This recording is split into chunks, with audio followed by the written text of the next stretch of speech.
Hello everyone, welcome back to my channel Purnima किसु blog. और आप सब कैसे हैं? आई होप आप सब बहुत अच्छे से हैं और मैं भी बढ़िया हूँ। मैंने बहुत दिन हो गया ना जगत दीदी के बारे में कोई वीडियो नहीं बनाया। मुझे लगा चलो ठीक है, चीज़ें शांत हो रही तो हर टाइम किसी के पीछे नहीं होना चाहिए, थोड़ा स्पेस तो देना चाहिए। लेकिन भाई इनकी लाइव और वीडियोज़ जो आ रही है इनको देखने के बाद तो लगता है ये रियली बहुत ही बेशर्म इंसान है। अभी तक बोल रही थी कि मुझे अपना काम करना है और वो कंट्रोवर्सी में फोकस नहीं करना है, और एक तरफ एहसान भी दिखा रही हैं।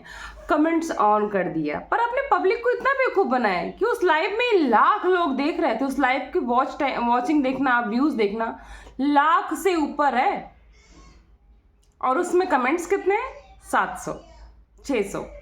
क्यों? दीदी ने फिल्टर लगा दिए कमेंट्स में, खाली पॉजिटिव कमेंट्स आएंगे। अच्छा, आप इतनी अच्छी हो, इतनी मासूम, इतनी सुंदर। भैया ये जानबूझ के ऐसा करती हैं क्योंकि आज भी बहुत सारी ऐसी पब्लिक, उनको इतने फीचर्स ही नहीं पता है कि कमेंट्स फिल्टर भी किए जा सकते हैं। तो दीदी ने कमेंट्स तो ऑन कर दिए हैं, लेकिन भैया केवल पॉजिटिव वाले, क्योंकि वो तो करना ही था, मजबूरी है इनकी कमेंट्स ऑन करना। इन्होंने एहसान नहीं किया है, इनका मजबूरी था ऑन करना। क्यों? अब मैं बताती हूँ।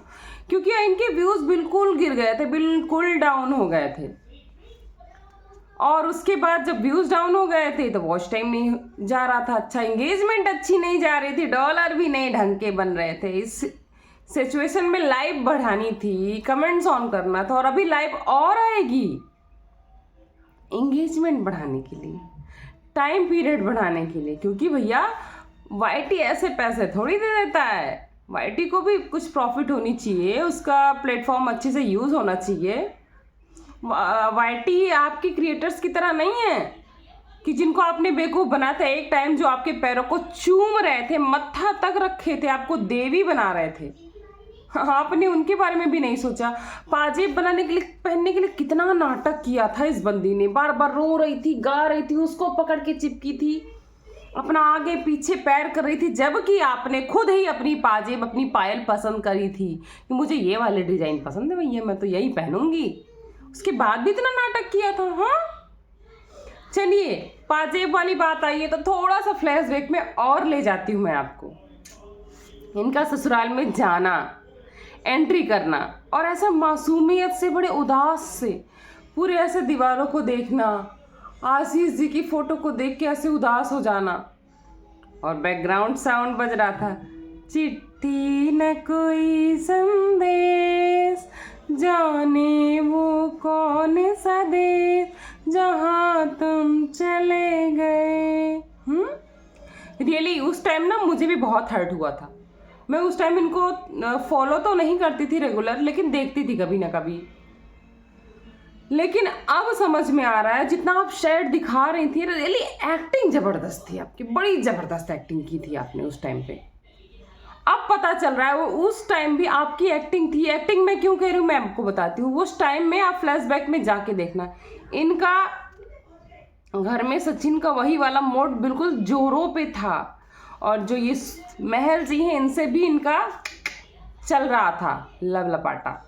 एक साथ दो दो लड़कों को चरा रही थी, और उसके बाद पति के सामने ये दिखा रही थी कि तुम्हारे बिना हम कुछ नहीं है, हमारा रहना ही बहुत मुश्किल है, जी नहीं पाएंगे हम। तो ये एक्टिंग नहीं तो और क्या थी। बहुत लोग कहते हैं ना कि ऐसा कुछ नहीं है, इसने क्या गलत किया। इतने गंदे रिलेशन बनाए इन्होंने, वो भी इतने पवित्र रिश्तों की आड़ में, एक नहीं दो रिलेशन बना के, और बार बार आशीष जी को यूज करती रही। और तो इन्होंने गलत नहीं किया, कोई पाप नहीं किया, ये महापाप है भैया। और बोलते हो कि पब्लिक ये करती है, वो करती है, जब आप दिखाओगे तो पब्लिक देखेगी नहीं। आप अपनी घर की चीजें दिखाओगे, हर चीज, उसके बाद पब्लिक अगर कुछ बोल देती तो बहुत बुरा लग जाता है। ऑन करो, फिल्टर क्यों कर दिया आपने कमेंट? आपको अपने आप पता चल जाएगा। फिल्टर मत रखो, नॉर्मल रखो कमेंट ऑन, जैसे लोग रखते हैं, जिसकी जो अच्छा है अपना पॉइंट ऑफ व्यू रखे। और अभी थोड़ी सी बात कर लेते हैं लप्पी के बारे में। लप्पी को तो अब बहुत खुशी मिल गई है, उसको यही चाहिए था ना, यही चाहिए था उसको कि रोज नए नए कपड़े, चप्पल, मीशो के, ये वो, घूमने, चाहे वो दोस्तों के घर ही जाना हो, घूमना फिरना, नाटक नौटंकी, रील्स। और अब तो पति के साथ भी रील्स बन रही है, पति गोदी में उठाया है भैया। लेकिन भाई लोग हंस रहे थे, वाहवाही कर रहे थे, लेकिन गोदी में उठा के जब वो चल रहे थे ऐसे लड़खड़ा के, मुझे लग रहा था हे भगवान अब गिरे कि तब गिरे, ऊपर से नीचे पानी भरा था, अगर हम दोनों गिरे ना तो भाई क्या ही बोले। लेकिन फिलहाल पहुंचा दिया लप्पू ने, दिखा दिया ताकत अपनी। अब इनकी रील्स भी बन रही है, पति के साथ भी बन रही, इसी के लिए तो तड़प रही थी वो पगलैट, इसी के लिए वो इतना खेत में रो रही थी, मेरी रील्स नहीं बन रही, मेरी रील्स नहीं बन पा रही। अब तो रील्स भी बन रही है और बोल रही थी कि पिछले 5 साल से हमारा गुड न्यूज नहीं आ रही थी बिकॉज ऑफ जगत दीदी, और अब क्यों नहीं आएगी? अब बोल, अब भी वही हाल होगा तुम्हारा, फिर तुम लोग वही इतिहास दोहरा रहे हो कि जब वो इनपुट कहीं और दे रहे तो आउटपुट तुम्हारे पास कहाँ से आएगा बहन? एक ही रजाई में चिट्टो बिट्टो लप्पी लुप्पी सब बैठे घुसे हंसी ठिठोली करते रहते हो, और उसके बाद कहोगे कि आउटपुट नहीं आ रहा। तो भैया इनपुट तुम खुद ही ले जाके कहीं और दिलवा रही हो, तो आउटपुट कहाँ से आएगा? और इस बार तुम आई नौटंकी करते करते कि हम क्या ही बताएं, हमारी रील नहीं बन रही, तो हम पोस्ट कहाँ से करें? पब्लिक ना, जो हेट आज जगत दीदी को मिली उससे डबल हेट तुम्हें मिलेगी, उससे ज्यादा लोग तुम्हें गाली देंगे, कोई तुम्हारा सपोर्ट नहीं करेगा। क्योंकि अभी इनकी हिस्ट्री पुरानी उठा के देखो, मैंने भी सोचा था बहुत मासूम है भाई, सही बात है, कम उम्र की है, मैंने भी ना इनको स्टार्टिंग से इतना फॉलो नहीं किया था, रील्स वगैरह हम भी देखते थे या शॉर्ट्स वगैरह इनके देख लेते थे एफबी वगैरह पे, पर इनका पुराना देखो कि इन्होंने खुद ही बोला कि मैं बहुत प्राइवेट पर्सन, मतलब इनके अकॉर्डिंग ये बहुत प्राइवेट पर्सन, इनके आसपास कोई आता इनको पसंद नहीं आता, इनके पति के साथ कोई रहता तो पसंद नहीं आता, तो जिस हिसाब से तुम्हारा पति फिर किसी के साथ रह रहा तो चीज़ें पसंद नहीं आएंगी, चीज़ें फिर वही होंगी, फिर तुम नौटंकी करोगी। इससे बेटर है संभल जाओ बहन। अभी जिस तुम बोल रही हो कि हमारी ये बात नहीं सुनता, अब तो लग रहा है कि तुम्हारे मैनिपुलेशन में वो, तुम उसके मैनिपुलेशन में नहीं हो, बल्कि वो पागल है तुम्हारे मैनिपुलेशन में। अगर मान लिया तुम ही हो, तुम्हारे लिए उसने अपने परिवार से लड़ा कि चलो तुम्हारे साथ क्वालिटी टाइम देंगे, तुम्हें तुम्हारी लाइफ जैसे जीनी वैसे जी लाएंगे, पूरा उतना बड़ा अच्छा खासा परिवार छुड़वा दी, लड़ाई झगड़ा रोज टंटा रहता था, सास से कभी इससे कभी उससे, तब तुम 20 साल की रही होगी, मान लो 21 साल की, 2 से 3 साल हुआ, लेकिन तुम्हारी शादी को 5 साल हो गए, 19 से 20 साल की तुम रही होगी। तब तुम्हारे पास इतना दिमाग था कि हमें ये बोलते हैं वो बोलते हैं, और जब तुम 24 साल की हुई तो तुम्हारे पास इतना दिमाग नहीं था कि हमारे घर में ये घुस रही है जगत दीदी, जगत लैला बन के, जगत जान बन के, चलो वो भी नहीं था, तो इतनी ठोकर खाने के बाद अब भी नहीं है, जो तुम जगत दीदी पार्ट 2 की तैयारी करवा रही हो, वहां सब मैटर इकट्ठा कर रही हो, चैट रिकॉर्डिंग ये वो तैयारी करने गई हो कंट्रोवर्सी की, भूल जाओ, इस बार कोई सिंपैथी नहीं मिलने वाली तुम्हें, उल्टा पब्लिक गाली देगी। तो इन लोग का ये पैटर्न है, और ये लोग वही हिस्ट्री दोहरा के फिर से करना चाहते। क्यों?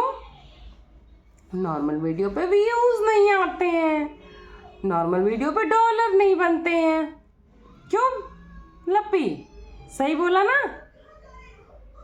सही बोला ना? अरे भाई कुछ ढंग का दिखाओ, क्यों नहीं बनेंगे व्यूज? इतने तुम्हारे पास फ्री फंड की प्रमोशन आते हैं, खाओ पहनो खुश रहो, अपना परिवार देखो, ये क्या है? जब देखो तब किसी के घर में घुस जाओगी, जब देखो तब किसी के घर में घुस जाओगी। तुम्हारे पति ने इतना बड़ा राजमहल बनवा दिया, इतने कमरे, पूल, ये वो, ये प्लॉट भी ले रहा है, वो प्लॉट भी ले रहा है, अपने घर में क्यों नहीं रहती हो? जब देखो कहीं मुंह उठा के पहुंच जाएंगी। अरे अगर जाना ही था तो चली जाती अपनी देवरानी के पास, जिसको पकड़ के फूट फूट के रो रही थी, इतना अच्छा टाइम बिताई थी, उसके पास चली जाती, अकेले थी वो, खिचड़ी उचड़ी बना के खिला आती, रोज चूल्हा चौका करती है वो। ये इनकी कहानी है और अब ये खुश है इसी में, इनको यही चाहिए था, इसी के लिए मर तड़प रही थी खेतवा में जा जाके। तो अभी जगत दीदी के बहुत अवतार आप लोग के सामने आने वाले हैं। इन्होंने बहुत सफाई दी है, इवेंट में इनको बुलाया गया था, ये वो सबको तो सब खुल चुका है। और कंट्रोवर्सी के लिए आप लोग हो जाइए रेडी, जगत दीदी भी कुछ नया लाने वाली है, इसका भी हिंट मैं आपको दे रही हूँ। और इनकी तरफ से तो बिल्कुल अच्छी खासी तैयारी है। तो चलिए आज का वीडियो इतना ही करते हैं, फिर आपको मिलती हूँ इनके नए एक्सपोजर के साथ नई वीडियो में। तब तक के लिए चैनल पे नए हैं तो चैनल को सब्सक्राइब करिएगा, वीडियो को लाइक करिएगा, बेल आइकन प्रेस जरूर कर दीजिएगा ताकि मेरी आने वाली कोई भी वीडियो की नोटिफिकेशन सबसे पहले मेरी प्यारी प्यारी ऑडियंस तक पहुंच जाए। कमेंट सेक्शन में अपनी राय ज़रूर दीजिएगा, मैं हर राय का स्वागत भी करती हूं और रिप्लाई भी करती हूं, क्योंकि मुझे लगता है हर इंसान को अपनी बातें रखने का राइट है। क्योंकि हमेशा हर चीज़ को देखने का एक ही वे नहीं, एक ही नज़रिया नहीं, बहुत सारे नज़रिए होते हैं। और आप लोग का क्या नज़रिया है मैं ज़रूर जानना चाहूँगी। थैंक्स फॉर वॉचिंग पूर्णिमा किसो ब्लॉग। Bye bye.